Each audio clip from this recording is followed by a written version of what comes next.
all the people are like trying to help, right? And if you look really closely in her eyes, it says lost and fear, and those two things are kind of like, and as well as anxiety obviously, is blinding her from seeing that people are actually trying to help. For months, our Compassionate Arts and Compassionate San Diego youth ambassadors told us that youth mental health was a primary problem. They needed help with coping, with anxiety, with depression, with worries. Especially since we've been dealing with COVID and climate change, California fires and floods, isolation and racism. Our youth ambassador, Madison Ross, did a paper at San Marcos High and created the concept of having a youth mental health fair with help from therapists, adults, and artists. So, we have 4 topic discussions that include adults, youth, and artists. The first one is coping with anxiety and worries. The second one is overcoming depression and loneliness. The third one is diversity, inclusiveness, and equity, and how that affects mental health. And the fourth one is understanding autism. We even have wonderful therapists who are volunteering their time, so please watch our short little video and join the discussion. For this post, we kind of want to spread awareness of like anxiety in general, and I suffer from anxiety. I'm diagnosed with it, and like it's so hard. It's like an everyday struggle, and a lot of people think they're alone. And since we don't really talk about it as much as we should, and people think anxiety is just being worried, it's a lot more than that, where you can be stuck in your own head, and you kind of don't really like think about, I mean, you're kind of like stuck in your own head, and you really do think you're alone. And that's kind of what we represented in this picture, because there's like people reaching out and she's not realizing.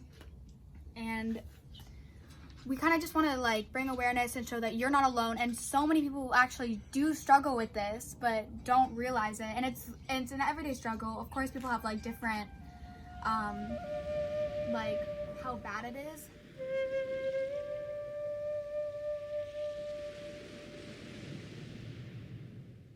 My name is Camille Saleh, and I am the lead artist on the diversity post for Compassionate Arts.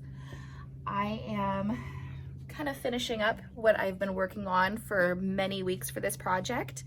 So far, really the finishing touches for me are to put my story on the diversity post, and I'm going to put that right here. How has this impacted you?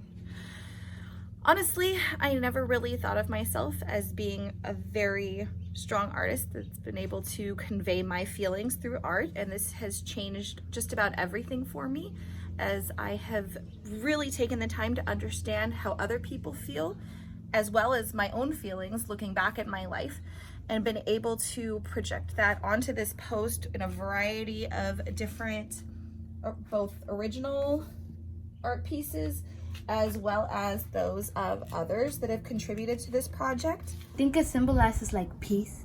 Yeah. Huh. So how do you feel being part of this project and this post? It feels amazing being part of this, because you get to speak up and like be able to let people know how you feel, and to let them see what other people see, because there are people that don't say what they want because they're scared to be judged. So this has been a real amazing experience for me. Is working on this post has helped my depression and loneliness and build up my confidence. I've never saw myself as a lead artist in this way. So to have the responsibility of being the lead artist, thanks to Kira, she's like, you're the lead artist, because she's know I've done with depression a lot, had to do with depression. And so this concept is about my thoughts, my train of thoughts. And we have a train, one train that's going off the tracks, as you can see, and there's a person trying to stop it. And we're going to continue the thought, but this time the tracks are going to come back together, and I'm either going to have the person become a conductor or them picking the train up and putting it back on. So we're playing with that concept, but the thoughts will also be in the smoke and the clouds right here. And Pauline is right now helping with some of the words, like face your fears. These are things you have to say in order to get back on track. And so sometimes you don't have as positive thoughts, like counting to get out of bed. Like I had to count. That was a way of counting. So maybe 1, 2, 3, 4, get up. You know, something like that, get going. And these are the things that people who have depression and anxiety have to find life hacks to get going. Hi, I'm Madison.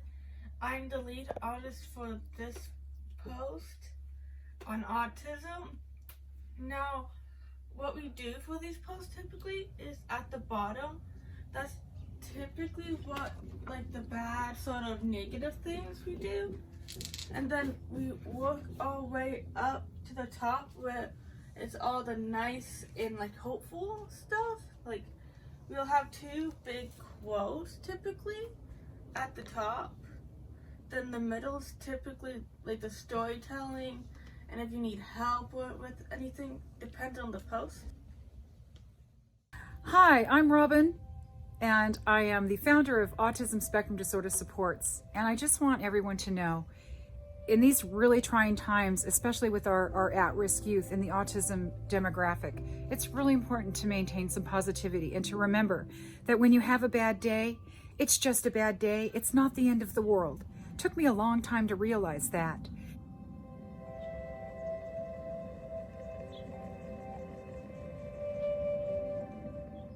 And I'm excited we're going to be doing this amazing forum that we're going to be discussing all these issues and helping people to learn confidence and get tools so that they can handle when they get those bad days. Just remember, everything gets better with time and practice.